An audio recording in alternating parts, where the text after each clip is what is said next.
Seorang empu ini memiliki keteduhan hati dan kerendahan hati yang luar biasa sekali. Seorang empu ini kemudian dituliskan hanya sebutir debu di bawah alas kaki Jagat Kirana. Guys, jangan lupa like, subscribe, dan komen ya kan.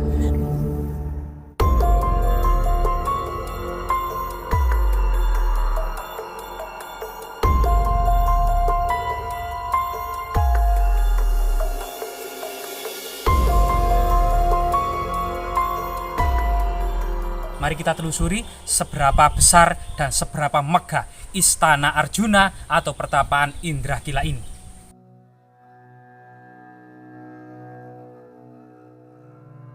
Arjuna Wiwaha yang dikarang oleh Empu Kanwah yang digubah dari kitab Wanaparwa kemudian digubah menjadi Arjuna Mintaraga. Ini di atas ini nanti ada pertapaan yang sangat monumental, pertapaan Arjuna. Bahkan konon cerita tutur masyarakat ini ya, 2 kali Bung Karno bertapa di lokasi ini. Mari kita telusuri.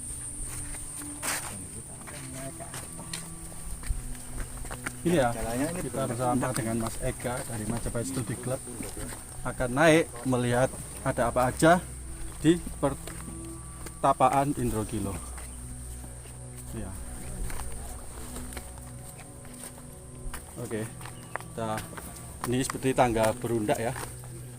Jadi latar belakang Arjuna bertapa itu memang adalah untuk menghadapi keponakannya ya, untuk menghadapi saudara sepupunya, yaitu para Kurawa. Dan disinilah memang tantangan yang cukup berat. Para Pandawa ini harus berhadapan dengan kakeknya Maharsi Bhisma, harus berhadapan dengan gurunya sendiri yaitu Maharsi Drona. Dan ini merupakan tantangan perasaan yang sangat luar biasa sekali. Namun berbagai macam perasaan duniawi ini akan kemudian dinetralisir oleh Krishna ya. Krishna kemudian ketika Arjuna tidak tega harus berperang melawan kakeknya, harus berperang melawan gurunya dan saudara-saudara sepupunya ini, kemudian Prabu Krishna membuat sebuah uraian yang sangat menarik yang dikenal dengan Bhagavad Gita atau Bhagavad Gita atau nyanyian Krishna. Inilah yang kemudian menyadarkan Krishna agar kemudian menjadi sosok pahlawan dalam perang Bharatayuddha.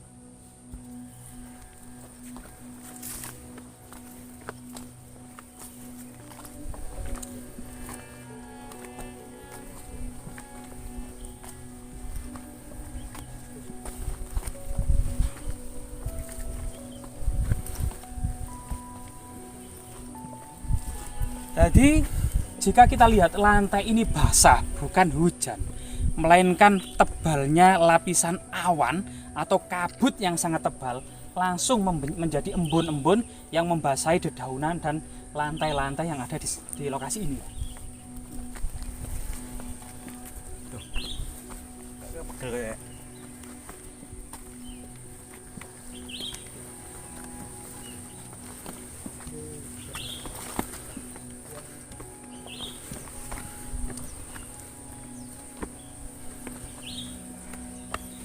Jadi kita mencoba nanti memilih jalan yang kiri, nanti turun ke arah kanan ya. Nah ini.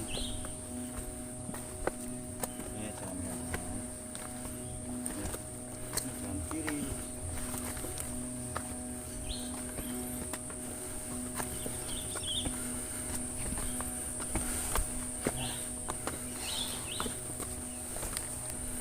Nah, di lokasi ini memang banyak sekali gubuk-gubuk untuk kelihatannya untuk para peziarah pada masa lalu ya. Untuk kemudian banyak sekali yang menginap melakukan ritual religi di area ini. Dan di sini memang untuk sementara waktu banyak sekali struktur punden berundak-undak. Nah, ini.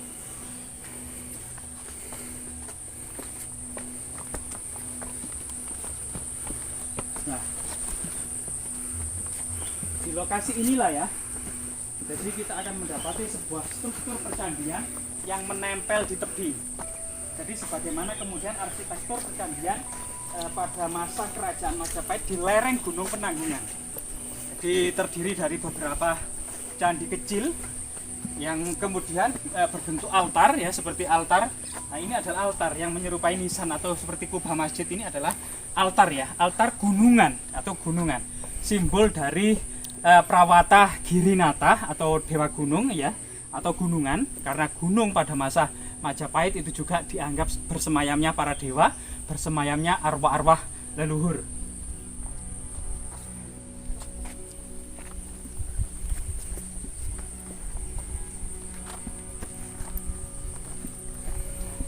Setelah kemudian beberapa candi yang menempel di tebing ini, ada sebuah gapura Wringin Lawang atau bentar ya, menaiki sebuah tebing ya yang berbentuk pundahan berundak-undak, rahayu. Nah, ini kelihatannya memang bangunan ini asli, di mana kemudian kiri kanan pipih tangga candi atau makara yang berbentuk sulur gelung ini masih begitu asli ya, begitu asli sekali. Rahayu.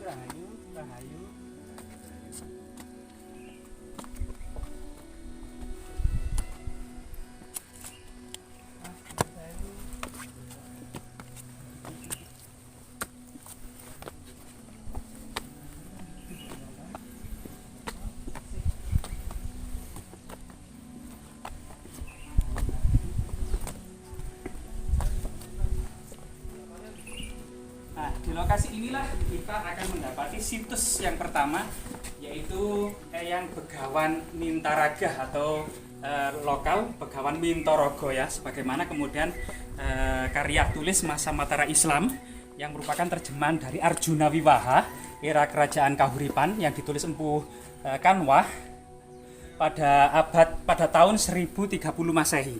Kemudian disadur pada masa Mataram Islam dikenal dengan Serat Arjuna Mintaraga. Nah, sebenarnya epik ini juga disadur oleh Empu Kanwah dari Wana Parwah, bagian dari epik Mahabharata yang berkisah tentang pertapaan Arjuna.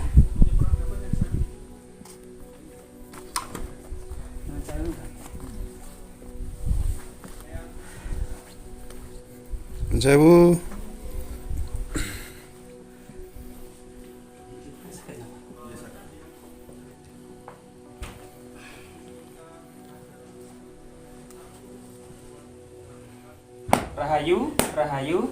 Rahayu. Ini Mbah putranipun sowan rencang-rencang saking Jombang, Gresik, Mojokerto.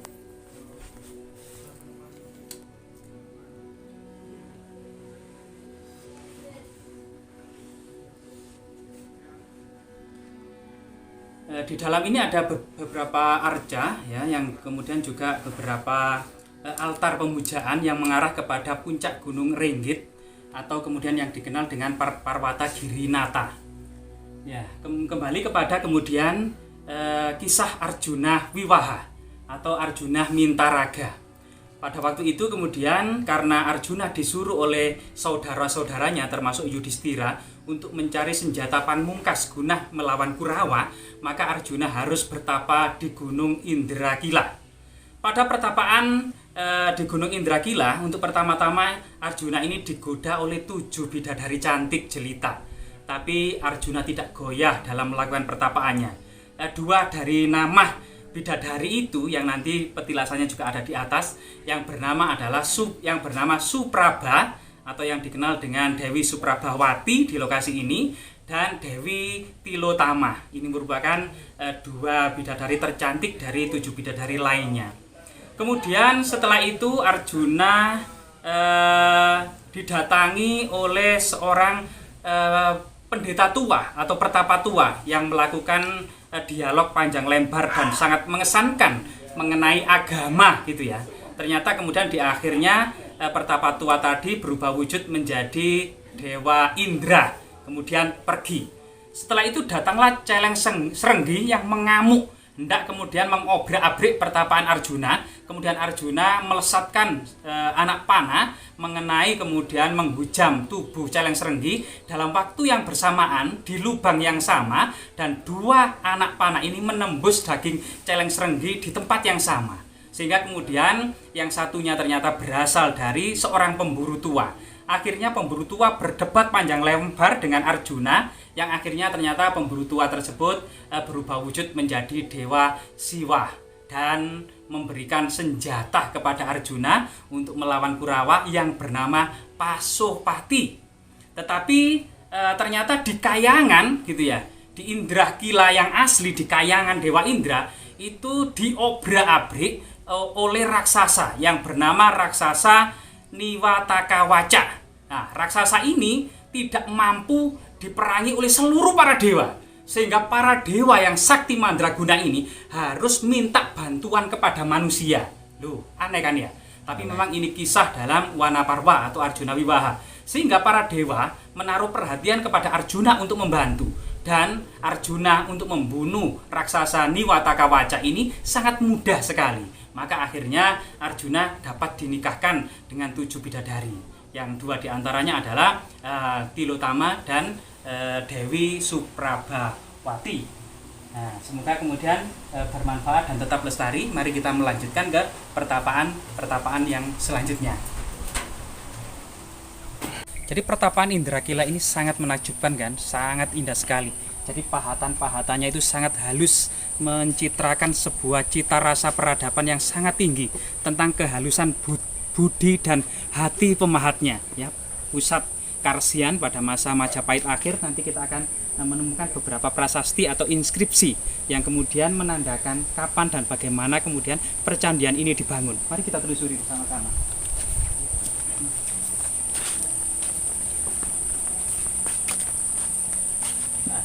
Di beberapa relief ya yang telah ditata ulang ini, kita akan mendapati berbagai macam jejak seperti kuda, kaki-kakinya ini sulur gelung, ceplok, bunga-bungaan, segitiga tumpal maupun sulur-suluran ya. Dan yang paling ajaib ini adalah kita akan mendapati sebuah relief naga raja menggigit ekornya. Nah, naga raja yang menggigit ekornya ini pada masa kuno dikenal dengan lambang keabadian. Nah, ini lambang keabadian. Karena pada masa kuno memang ada kepercayaan namanya reinkarnasi atau samsara, yaitu kehidupan tanpa putus, yaitu ketika seseorang yang di dunia melakukan dosa, maka akan lahir kembali dalam kehidupan yang sengsara, bahkan menjadi hewan-hewan yang hina kalau memang dosanya itu terlalu besar. Dosa yang paling besar gitu ya selama di dunia, kelahiran kembali, bisa saja kemudian menjadi kumbang tai atau hewan-hewan.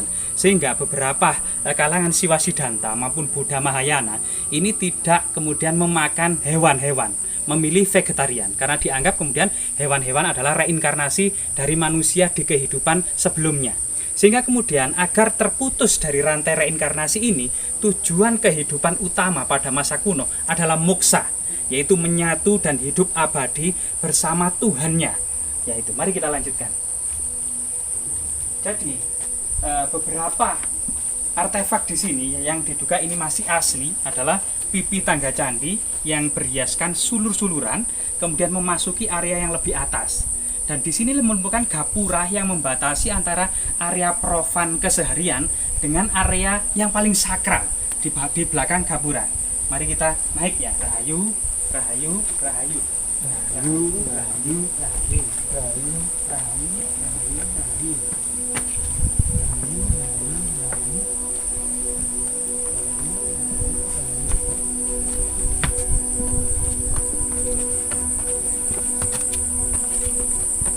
Nah, lokasi inilah yang seperti piramid ya, yang bersusun 1, 2, 3, 4, 5, 6, 7. Sebuah piramid ya yang tersusun dari 7 punden berundak-undak. 7 pada masa kuno disebut pitu atau pitulungan ya, dan saat ini masyarakat mengenalnya sebagai Eyang Suprabawati atau masih mengacu pada epik atau kitab Arjuna Wiwaha yang merupakan salah satu bidadari tercantik ya yang bernama Supraba. Ya, ini coba kita telusuri bersama-sama. Rahayu, rahayu, rahayu. Rahayu. Nah, dari sini untuk meninggikan, diduga memang ini sebuah gundukan yang sengaja ditinggikan, dibentuk sebuah candi atau piramid yang bersusun 7, sedangkan latar-latar ini yang luas ini bersusun 3. Jadi ini area teratas yang dikenal dengan Eyang Suprabawati, area kedua yang dikenal dengan area Arjuna Mintaraga, sedangkan area yang bawah tadi ini merupakan masih mengacu pada filosofi tradisi kuno Hindu, di mana area terbawah bernama Burloka, area tengah bernama Buarloka, dan area teratas yang paling suci disebut Suwarloka. Rahayu, rahayu, rahayu. Rahayu, rahayu, rahayu. Rahayu, rahayu, rahayu. Meskipun ini di lereng Gunung Ringgit, secara administrasi masuk kawasan Pasuruan, Prigen, namun di sini merupakan tinggalan kerajaan Majapahit dari segi prasasti yang terpahat di dinding ini. Inilah adalah sebuah prasasti, mungkin bisa di zoom ya, ini prasasti yang bisa terbaca angka tahun, yaitu 1378 Saka, atau dijadikan Masehi menjadi 1456 Masehi. Sehingga kemudian entah prasasti ini rehab ulang ataukah memang awal pembangunan candi ini masih misterius. Namun angka tahun ini bertepatan dengan Raja Giri Sahwardana atau Brewengker masa Majapahit akhir ya.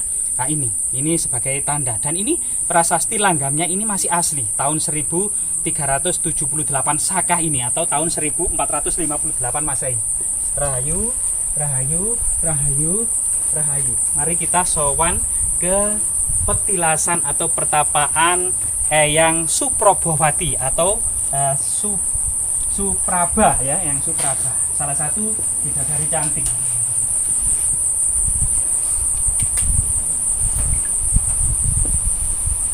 Rahayu, rahayu, rahayu.